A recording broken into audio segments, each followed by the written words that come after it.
नमस्कार, आपके साथ मैं हूं साक्षी जोशी। और तमिलनाडु और आंध्र प्रदेश में वर्धा तूफान का खतरा मंडरा रहा है। वर्धा तूफान अभी चेन्नई के तट पर टकरा गया है। चेन्नई में बारिश के साथ तेज हवाएं चल रही हैं। सड़कों पर काफी पानी भर चुका है। पेड़ टूटकर सड़कों पर गिर गए हैं। हालांकि तूफान से निपटने के लिए प्रशासन ने तैयारी पूरी कर ली है। एनडीआरएफ की टीमों को तैनात कर दिया गया है। चेन्नई, कांचीपुरम और तिरुवल्लुर ये ऐसे इलाके हैं जो कि तटीय इलाकों के सभी स्कूल कॉलेजों की आज छुट्टी कर दी गई है, क्योंकि सबसे ज्यादा क्रूशियल इलाके यही हैं। उधर तमिलनाडु में भी तूफान से निपटने की पूरी तैयारी कर ली गई है। मछुआरों को अगले 48 घंटों तक समंदर से दूर रहने की सलाह दी गई है और ये भी सुनिश्चित करने की प्रशासन कोशिश कर रहा है कि जो सलाह दी गई है उस पर अमल भी ये सब करे, क्योंकि मछुआरे ही हैं जो सबसे नजदीक समंदर के होते हैं। इसलिए सबसे पहला खतरा जो मंडरा सकता है वो मछुआरों पर। आप तस्वीरें देखिए, जो भी तस्वीरें कैमरे से शूट की गई हैं उसमें आप हवाओं की आवाज तक सुन सकते हैं। इतनी तेज गति से हवाएं चल रही हैं, ट्रक पलट गए हैं, पेड़ टूट गए हैं, गाड़ियां उलट हो गई हैं, पानी सड़कों पर बहुत ऊपर तक भर गया है। ये इस वक्त का मंजर तमिलनाडु देखने को मिल रहा है, जिसमें चेन्नई, तिरुवल्लुर और कांचीपुरम अहम जगह बताई जा रही है। वर्धा की आहट क्योंकि पहले से थी, इसलिए मौसम विभाग ने भी बता दिया था, चेता दिया था। उसके बाद से ही एनडीआरएफ की 19 टीमें अलर्ट पर रख दी गई और ये पूरी कोशिश की जा रही है कि जो भी सलाह दी गई है उस पर अमल प्रशासन करे। और साथ ही ट्रक पलटे हुए और पेड़ गिरे हुए भी तस्वीर आप देख सकते हैं। लोगों को हिदायतें दी गई हैं कि घरों से बाहर ना निकला जाए और घरों में भी सुरक्षित स्थानों पर ही रहा जाए। उन्हीं घरों में जो कि सुरक्षित हो। तटीय इलाकों के पास अगर घर है तो वहां से भी दूसरे अपने किसी रिश्तेदारों के घर जाकर रह सके, ये कोशिश करने के लिए कहा गया है। हमारे संवाददाता केजे शिवत्सन हमारे साथ है। शिवत्सन, इस वक्त के क्या हालात और कितनी देर तक इसका कहर बना रहेगा? जी देखिए, अभी अभी साइक्लोन ने हिट किया है और ऐसा कहा जा रहा है कि 2 बजे से लेकर शाम को 5 बजे तक इसका सबसे ज्यादा असर बना रहेगा और करीब 7,000 लोगों को अकेले चेन्नई से ही सुरक्षित स्थानों पर पहुंचाया गया है। चेन्नई, कडलूर जो ने एरिया बताए थे वो सभी एरिया सबसे ज्यादा बाधित एरिया है यहाँ पर। और एनडीआरएफ की 27 टीमों को वहां पर तैयार रखा गया है। हालांकि इस साइक्लोन के पहले वर्धा जो साइक्लोन है उसको पहले आंध्र प्रदेश में हिट करना था, लेकिन हवा की गति कम हो गई थी कल और 69 किलोमीटर प्रति घंटे के हिसाब से हवा बह रही थी। उसके चलते चेन्नई में है, चेन्नई के आसपास ही इसे डिसोल्व होना था और वही हुआ। और इस वक्त एयरपोर्ट और जो रेलवे स्टेशन है वहां के इतनी तेज हवा चली, इतनी तेज बारिश हो रही है कि उनके छपरे तक उड़ गए हैं। एयरपोर्ट के कुछ जो गेट नंबर 14 है और 12 है उसके ग्लास टूट गए हैं। तो कुल मिलाकर लोगों को यह सतर्कता बरतने का कहा गया कि वे कम से कम अपने घर से बाहर न निकले अगले 3-4 घंटे तक, क्योंकि ये 3-4 घंटे ही है जब इसका सबसे ज्यादा असर होगा। और जैसे ही एक बार समुद्र में डिसोल्व हो जाएगा उसके बाद इसका असर धीरे धीरे कम होना शुरू होगा, लेकिन अगले 48 घंटे तक बारिश का दौर बना रहेगा। शिवत्सन, जो साइक्लोन होता है वो उसका जो बीच का पोर्शन होता है, जो सेंटर आई कहते हैं जिसे, जहां पर लो प्रेशर होता है, सबसे ज्यादा खतरनाक उसी के आसपास की जगह होती है। तो क्या साइक्लोन के उस आई ने हिट कर दिया है?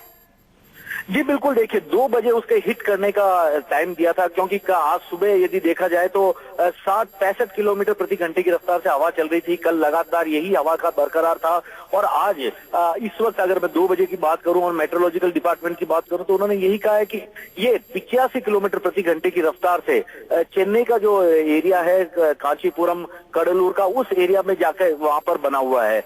यानी कि अब ये कुछ ही देर में डिसोल्व होने वाला है, लेकिन अब ये पूरा डिपेंड करेगा हवा की गति पर, क्योंकि हवा के साथ हवा की यदि रुख बदलता है तो यह साइक्लोन भी अपनी दिशा बदल सकता है। तो ऐसे में यही कारण है कि मेट्रोलॉजिकल डिपार्टमेंट ने साफ तौर पर कहा कि अगले 3 घंटे क्रूशियल हैं उनके लिए और लोगों से भी अपील की गई है कि वे घरों के बाहर नहीं निकले या किसी पेड़ या खंबे के नीचे वहां पर खड़े न हो, क्योंकि ये सबसे ज्यादा जो तेज गति से हवा चल रही है, जो तेज बारिश जारी है, उसका असर इन्हीं पे ही सबसे पहले पड़ता है और इसी कारण ज्यादातर दुर्घटनाएं होती है। तो यह है कि अभी इसने कहर बरपाना शुरू कर दिया है। कई जगह छपरे उड़ गए हैं। जो समुद्र के आसपास मछुआरों की बस्ती थी, जिनमें बेसन नगर भी है और 1000 लाइट भी है, उस एरिया में अभी काफी इसने तबाही मचाई है। श्रीवत्सन, प्रशासन ने कहा तो है कि घरों से बाहर नहीं निकले, लेकिन जो आपने तस्वीरें भेजी है, हम उन तस्वीरों में भी देख रहे हैं जहां पर ट्रक पलटा हुआ है, वहां पर भी आम लोग पहुंचे हुए हैं। यहाँ पर जहां पे बारिश बहुत तेज हो रही है, वहां पे भी छाता लेकर बाहर निकल रहे हैं। तो ये सुनिश्चित कौन करेगा कि लोग अपने घरों में रहें और बाहर ना निकलें? जी देखिए, सबसे बड़ी प्रशासन के लिए चुनौती भी इसी बात की है कि वे लोगों को कंट्रोल नहीं कर पा रहे, क्योंकि एनडीआरएफ के जो जवान हैं और जो पुलिस वाले हैं वे एक सीमित मात्रा में, और लोग एक तरह से इस पूरे मूवमेंट को अपने साथ करने के चाहते हैं और एडवेंचर इसको मान रहे हैं। हालांकि उन्हें पता नहीं है कि ये उनके लिए जान के लिए एक बड़ा खतरा भी साबित हो सकता है। हालांकि जो मेरीना बीच है, विश्व का सबसे दूसरा लंबा समुद्री तट मैं आपको बीच में रोकना चाहूंगी। इस वक्त मौसम वैज्ञानिक के सिद्धार्थ हमारे साथ है। सिद्धार्थ साहब, आपसे जानना चाहते हैं कि ये कहर जो है वर्धा का, ये कितनी देर तक बना रहेगा? यह नॉर्मली ये अभी आई पास करेगा तब तक बना रहेगा, मतलब कम से कम 2 दिनों तक रहेगा यह। लेकिन इसकी ये 2 दिन तक रहने वाला है? हाँ, और सबसे अधिकतम इंटेंसिटी इसकी रहेगी आज तक रहेगी और कल तक रहेगा। आज इसकी इंटेंसिटी सबसे अधिक होगी, क्योंकि इसके 500 किलोमीटर का इसका सर्कमफेरेंस होता है। जब तक वो पूरा पार नहीं कर जाए तब तक इसका कहर ऐसा ही बरपा रहेगा। मैंने आपको सही सुना? 500 किलोमीटर बोला आपने? 500 किलोमीटर, 500 किलोमीटर जितना इसका सर्कमफ्रेंस है, यानी अच्छा, इसीलिए इसको 2 दिन लग सकते हैं। हाँ, 2 दिन इसको पूरे पास करने में लगते हैं, अगर वो पूरे चेन्नई से पास करता है तब। और अगर सिर्फ टच करते हुए ऊपर की ओर जाता है तो इसके लिए तब भी कम से कम उसे आज दिन भर का समय इसे लगेगा ही लगेगा। यानी आज पूरा दिन लोगों को घरों से बाहर नहीं निकलना चाहिए? जाहिर है, क्योंकि आप छाता नहीं ले सकते हैं, आप हवा में उड़ भी सकते हैं, क्योंकि यहाँ पर विंड स्पीड बहुत ही तेज होती है, 200 किलोमीटर प्रति घंटे की रफ्तार से होती है। और इसमें सिर्फ वही लोग मजा कर सकते हैं जो कि ट्रॉपिकल साइक्लोन चेजर्स होते हैं, जिनको आनंद आता है ट्रॉपिकल साइक्लोन के भीतर में कूद कर एक्सपीरियंस करने का। तो आपको लगेगा भी कि बहुत से लोग यहाँ पर साइक्लोन को एक्सपीरियंस करने के लिए जाएंगे, लेकिन 3 बजे तक तो सारे फ्लाइट वगैरह भी बैन कर दिए गए हैं। ये कितना खतरनाक है वर्धा, जो स्पेसिफिकली वर्धा साइक्लोन है? देखिए, ट्रॉपिकल साइक्लोन कोई भी खतरनाक होता है, वर्धा इसलिए कि कैटेगरी 4 का है। इसका मतलब होता है कि सी बहुत ही रफ हो जाता है, समुद्र में बहुत तेज लहरें उठती हैं, हवा की गति कम से कम 150 किलोमीटर से लेकर 200 किलोमीटर प्रति घंटे की रफ्तार से होती है, और बारिश ऐसे होती है जैसे कि किसी ने आकाश से हॉर्स पाइप खोल दिया, इतनी तेज बारिश होती है।